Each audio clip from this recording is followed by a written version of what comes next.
Silence gripped the courtroom as the judge's gavel echoed like thunder, but the cries of two 8-year-old boys sliced through the air like razors. Davi and Daniel Johnson rose from their seats in the front row, fists trembling, voices breaking with fury. "My mom is not a criminal," Davi shouted, his eyes burning with tears. "She works harder than anyone in this room." "You're lying about her," Daniel added, pointing straight at the prosecutor. Amanda Johnson, 32, pulled her twins back down, her face flushed with shame and despair. She never imagined her life could collapse so quickly. Fired from her caregiver job over a false accusation of theft, now staring at a lawsuit that could rip her children away forever. If you want to know how a simple accusation shattered a mother's world and unearthed secrets buried for almost a decade, subscribe now, because what happens next will leave you breathless. Judge Thomas Mitchell adjusted his glasses, his voice faltering. "Order in the court. The children must remain silent." But as he looked at them, his chest tightened. Their eyes, their stubborn chins, the fierce loyalty with which they defended their mother. Something about them disturbed him in ways he couldn't explain. Prosecutor Kevin Walsh smirked. "Your Honor, as you can see, the defendant cannot even control her children. This only proves her unfitness as a mother." Reporters scribbled wildly, the gallery murmuring. Amanda clenched her teeth, knowing the truth, that the wealthy Hartwell family had framed her to cover their own corruption.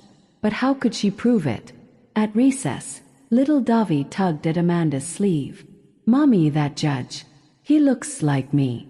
Amanda's blood froze. It had been 8 years since a young lawyer had disappeared from her life, leaving behind only a letter and a broken promise. Now that same man sat on the bench, deciding her family's fate.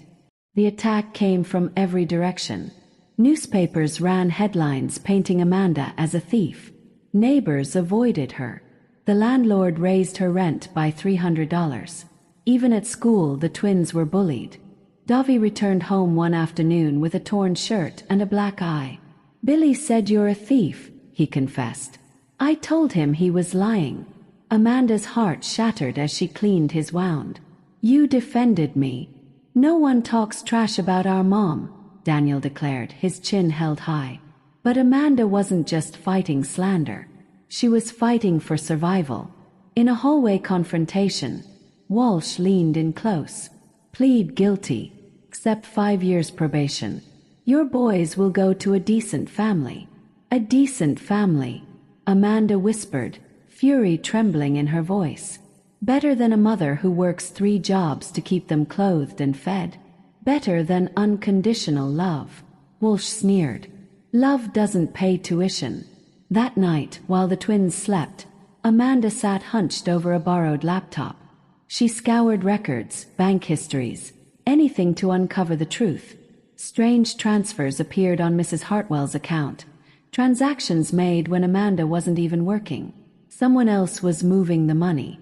When Amanda reached out to Lisa Thompson, a feared Harvard-educated lawyer from her own neighborhood, everything shifted. "Amanda," Lisa said, "you were framed, and I'll help prove it." Meanwhile, Walsh bragged in his office.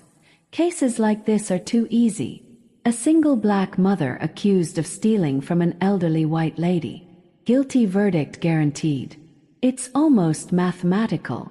What he didn't know was that his words were being recorded by a private investigator Amanda had hired with the last of her jewelry. The noose was tightening, and for once, not around Amanda's neck. Days later, Amanda received a call that set her plan ablaze. Marcus Rivera, the investigator, brought damning evidence. "Brian Hartwell has an online gambling addiction. He's lost $67,000 in 6 months. He needed his grandmother's money, and you were the perfect scapegoat." School, her boys grew braver. When bullies mocked them, they struck back with piercing questions about honesty and character. They were no longer victims. They were Amanda's soldiers. She also uncovered Eleanor Hartwell's hidden medical records. Dementia. The elderly woman hadn't been capable of transferring money.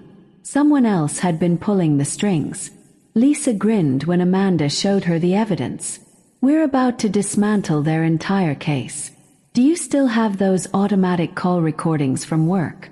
Amanda's lips curled into her first true smile in months. Every single one. In court, Lisa stormed in with Amanda at her side, a briefcase of evidence in hand. Walsh smirked, but his smile faltered when Lisa declared, "This case isn't about theft. It's about a conspiracy to frame an innocent woman." She pressed play. Brian Hartwell's voice filled the courtroom. "That black nanny is perfect to take the blame. Who's going to believe her against our family?" Gasps erupted. Walsh's face turned chalk white. Lisa pressed harder, presenting gambling records, fraudulent transfers, even Walsh's own voice promising Brian a conviction. "The jury will do the work for us," the recording sneered. Amanda watched as the gallery erupted. Reporters scribbled, and Walsh crumbled. For the first time in months, she saw victory within reach. But she also saw Judge Mitchell's pale face, his gavel trembling. The truth was breaking him too. By the final hearing, Amanda walked tall, carrying herself not as a defendant, but as a woman who had already won. Lisa tore Walsh apart, presenting evidence until the jury sat stunned, some with tears in their eyes. Judge Mitchell's voice trembled as he declared, "The charges are dismissed. The defendant is free." The room exploded in applause. Amanda hugged her boys tightly, whispering, "We proved it. They'll never break us again." But Lisa wasn't finished. She announced lawsuits for defamation, racial harassment, and prosecutorial misconduct. Walsh's career crumbled. Brian Hartwell was dragged away in chains. The Hartwell name was disgraced forever. Weeks later, Judge Mitchell appeared at Amanda's door, an envelope in his hand. 8 years of child support, with interest. His voice broke. "I don't ask forgiveness, only a chance to know them." Amanda stared coldly. "You'll start from the bottom, like any man who abandons his family should. My boys will decide if they want you in their lives. Not me, not a court." That night, over dinner, Davi asked the question Amanda feared. "Mom, that judge is our father, isn't he?" Amanda nodded. "Yes, but being a father isn't about blood. It's about choosing you every day, even when it's hard." The boys exchanged a wise glance. "Maybe someday," Davi said. "When he proves he's changed," Daniel added. 6 months later, Amanda wasn't a disgraced caregiver anymore. She was the supervisor of social services at the city hospital, tripling her salary. The twins won the school math championship, their future blazing brighter than ever. Kevin Walsh, disbarred, reduced to selling insurance.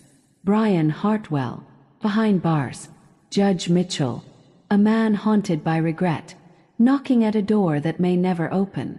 Amanda, stronger than ever, because the world learned too late that flexible things don't break. They adapt, they grow, and they win. And if this story of perseverance and justice touched your heart, make sure you subscribe right now, because the next story might just change the way you see courage forever.